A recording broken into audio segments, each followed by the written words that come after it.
అసలు పేదవాళ్ల విషయంలో పట్టించుకోవడం లేదు. ఆయన కూడా కల్పించుకోవాలి. ఎంపీగా ఓట్లప్పుడు వచ్చాడే గాని దళితులకు ఎక్కడ ఆయన న్యాయం చేయడం లేదు. కాబట్టి వెంటనే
దాని మీద ఉద్దేశం తీసుకున్నారా లేదు?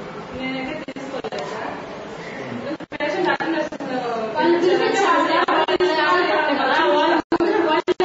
చూపిస్తారు సార్ ఎవరు అడిగింది మేడం అంటే వాళ్ళ అటెండెన్స్ వస్తారు తీసుకున్న వాళ్ళు వాళ్ళే చూపిస్తారు. వీళ్ళు బాధపడతారు. ఎవరికి వాళ్ళు పే చేశారు, ఎవరికి ఇస్తున్నారు, ఎవరు అడిగిపోతే వాళ్ళు డబ్బులు ఇచ్చామని చెప్పేసి వీడియోలో చెప్తారు. ఎవరు అడిగారు నాకైతే ఈ డీటెయిల్స్ కావాలి. మీరు అసలు ఈ రోజుకి ఎంక్వైరీ చేసేసి మీరు ఎవరు అడిగారు మా వాళ్ళు తప్పలేదు తప్పలేదు. మీరు కామన్ స్టేట్మెంట్ చెప్పండి.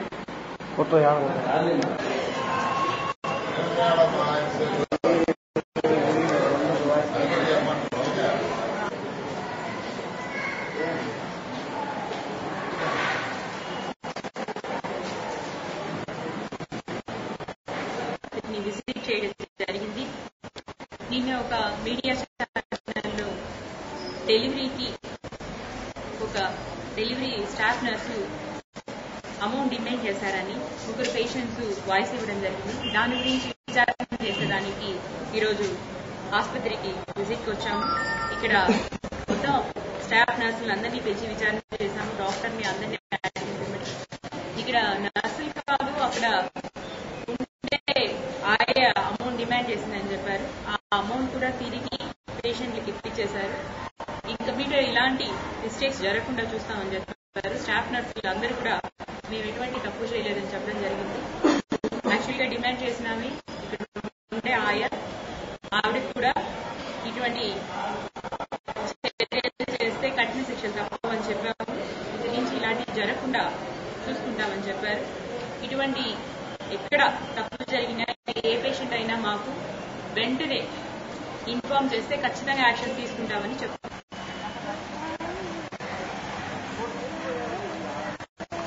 నీ అమ్మని దంక నీ అక్కని దంక రా తెలుసుకోమని నా కొడకల్ని తెలుసుకోమను. మా ప్రాణం పోయిన బాధ తెలుసుకోమని నా కొడకల్ని.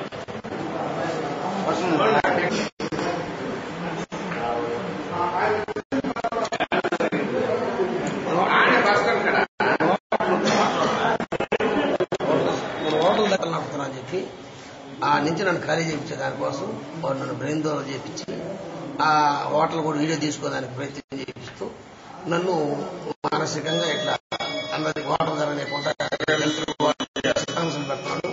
వాళ్ళు చుట్టుపక్కల ఉన్నటువంటి వాళ్ళ నాయన కానీ వాళ్ళ అమ్మ కానీ ఆ హోటల్ పోకండి, అది మానవ హోటల్ అని చెప్పి మానసికంగా ప్రతిరోజు వచ్చిన వాళ్ళందరూ కూడా హోటల్కి రానికుండా వాళ్ళు ఈ రోజు ఉద్దేశపూర్వకంగానే నన్ను ప్రయత్నం చేశారు. పొలం పేరుతో మాలోడని 20 రోజులు ప్రత్యేకం తరుముకుంటా కూడా చుట్టుపక్కల ఎవరు మాలోడు నీకు సపోర్ట్ ఇచ్చాను నా కొడుకులు అని చెప్పి ఒక అరగంట గద్దెత్తుకుంటే ముందు ఊరు పోలేకపోయాడు. సంతేశాన్ని భయంతో జనాలు వెళ్ళిపోయారు. ఆడు నాకు పరాదైన పొలం నాకు నేను నాయండి అధికారం నాకు ఎవడు వస్తాడు నిన్ను కాపాడడానికి ఎవడు వస్తాడు నా కొడక మాల నా కొడక సంపదాన నా కొడక అని చెప్పి కాలుతో బుద్ధి కడుకుని తిన్నాడు. తనడం పడిపోయిన తర్వాత ఇలా వచ్చి పట్టుకొని నన్ను హాస్పిటల్లో జాయినింగ్ చేశాను. నా పేరు తోట సుబ్బయ్య. నేను వెంకటగిరికి వచ్చినాను. వాటర్ భోజనం చేసుకుని పోయాను. భోజనం చేసుకుని బయటకు వచ్చినాను. బయటకు వచ్చిన తర్వాత ఆయన వాటర్లోంచి బయట నా తోడు కూర్చున్నాను దగ్గర ఇద్దరు కుర్చీలో కూర్చున్నాము. ఈ నుంచి లోకేష్ వచ్చాడు. వచ్చిన తర్వాత ఏమన్నా నా కొడక వచ్చి ఖాళీ చేయమన్నా అంటున్నాను అడిగాడు. నాకేం తెలుసు ఏమిటి అన్నాను. అంటే నా కొడక నువ్వు సీరియస్ చూద్దాం ఎంత చేస్తున్నా మాల్చుకుంటున్నామడ్డ అన్నాడు. అప్పుడు పట్టుకుని చక్కగా పట్టుకున్నాడు. ఈ చక్కగా పట్టుకుని ఆయన కూడా చక్కగా పట్టుకున్నాడు. అప్పుడు నేను మధ్యలో పోయి కత్తించుకొని డాడీ చేసినాడు అతన్ని. అప్పుడు ఏమంటే కింద పడిపోయాడు ఆయన. దాని కింద పడిపోయినాడు. అప్పుడు ఈ పోయేటప్పటికి జనాలు వచ్చేసి కొన్ని దోసినారు. అది జరిగింది. 3 గంటల సమయంలో పక్కన వాటర్ దగ్గర బండి పెట్టుకొని కూర్చున్నాను. అట్లా ఇట్లా లాడ్జ్ చేసి చూసేటప్పటికి ధనంజయాన్ని కొట్టేస్తున్నారు. ఆ వాటర్ లోపల పోయి ధనంజయాన్ని కొట్టి తోస్తున్నారు. అయితే నేను పోయేటప్పటికి నాకు చాలా బాధ వేసింది. ఒక లీడరు పెద్ద నాయకుడు జననేందుకు కొడుతుంది నాకు బాధ వేసి బండి పారేసి పరిగెత్తే వాళ్ళ ముందు తిరుగుతున్నప్పటికీ వాళ్ళ ఆడవాళ్ళు మా మీద తిరగబడ్డారు. అయినా మేము ఏందయ్యా కట్టడమేంది అని అన్నప్పుడు కూడా కత్తెత్తుకొని మా మీద అందరి మీద రోడ్ల దాకా మమ్మల్ని ధనం మొదలుపెట్టాడు కత్తితో. ఇంకా మేమేమో ఏం చేయలేని పరిస్థితుల్లో గమనింపినాం మేము.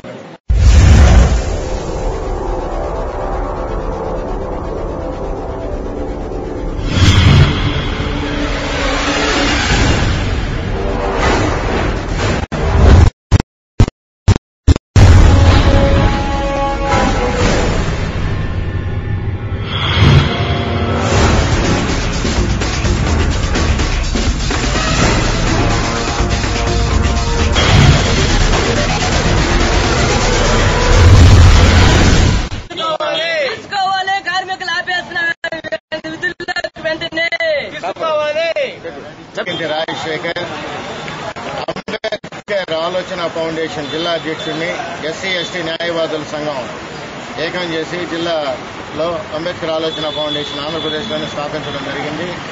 వెంకటగిరిలో డాక్టర్ చింతామోహన్ గారు కేంద్ర మంత్రివర్యులుగా ఉన్నారు. వారు ఉన్నప్పుడు వెంకటగిరిలో కేంద్రీయ విద్యాలయం స్థాపించబడింది. ఇప్పటికీ 11 సంవత్సరాలు కావస్తుంది. అప్పటి నుంచి కేంద్రీయ విద్యాలయంలో హౌస్ కీపర్స్ గా 4, సెక్యూరిటీ గార్డ్స్ గా 3, ఒక గార్డెనర్ గా పనిచేస్తున్నటువంటి ఎస్సీ ఎస్టీలు ఇప్పటి వరకు కూడా కొనసాగుతున్నారు. పాఠశాల ప్రారంభించినప్పుడు 1500 రూపాయల జీతము. అప్పటి నుంచి దేనికి చాలని జీతంతో ఇప్పుడు దాకా పనిచేస్తూ ఇప్పుడు 6000 రూపాయల జీతం పెంచడం జరిగింది. జీతం పెంచేటప్పటికీ ఉద్యోగాల మీద ఇతర కులాలు కూడా కనుపడింది.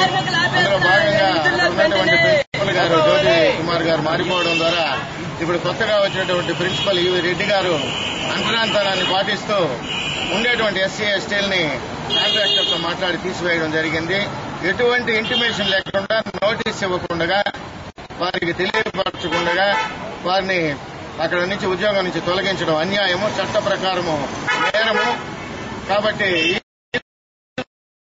రెడ్డి మీద ఎస్సీ ఎస్టీ అట్రాసిటీ యాక్ట్ కింద కేసు పెట్టవలసిందిగా రెవెన్యూ అధికారిని, మండల తహసీల్దార్ గారిని డిమాండ్ చేస్తున్నాను. వెంకటగిరి పోలీసు వారు కూడా చర్య తీసుకోవాలి. ముఖ్యంగా వెంకటగిరి ఎమ్మెల్యే కురగొండ రామకృష్ణ గారు కూడా సెంట్రల్ స్కూల్ నాకెందుకులే అనుకోకుండా ఇది ఎస్సీ ఎస్టీ నిరుపేదలకు సంబంధించిన సమస్య కాబట్టి వారు కల్పించుకుని వీరికి న్యాయం చేయాలని కోరుతున్నాను. మన వెలగపల్లి వరప్రసాదరావు గారు ఎంపీ గారు అసలు పేదవాళ్ల విషయంలో పట్టించుకోవడం లేదు. ఆయన కూడా కల్పించుకోవాలి. ఎంపీగా ఓట్లప్పుడు వచ్చాడే గాని దళితులకు ఎక్కడ ఆయన న్యాయం చేయడం లేదు.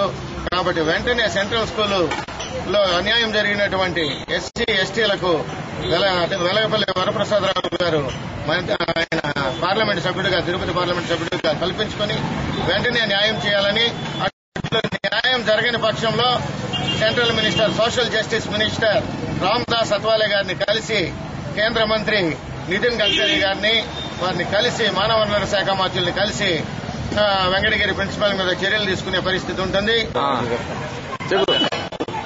ఈరోజు వెంకటగిరి కేంద్రీయ విద్యాలయంలో పనిచేసినటువంటి పేద బలహీన బడుగు వర్గాలకు సంబంధించినటువంటి కార్మికులు 8 మందిని నిర్దాక్షిణ్యంగా కేంద్రీయ విద్యాలయంలో పనిచేసినటువంటి ఈ యొక్క కార్మికులు నిర్దాక్షిణ్యంగా ఏ ఇంటిమేషన్ లేకుండా అవుట్ సోర్స్ కాంట్రాక్ట్ బేసిక్ పనిచేసినటువంటి వీరిని తీసివేయడం ఇది దారుణమని పదే పదే మేము దీన్ని ఖండిస్తున్నాం.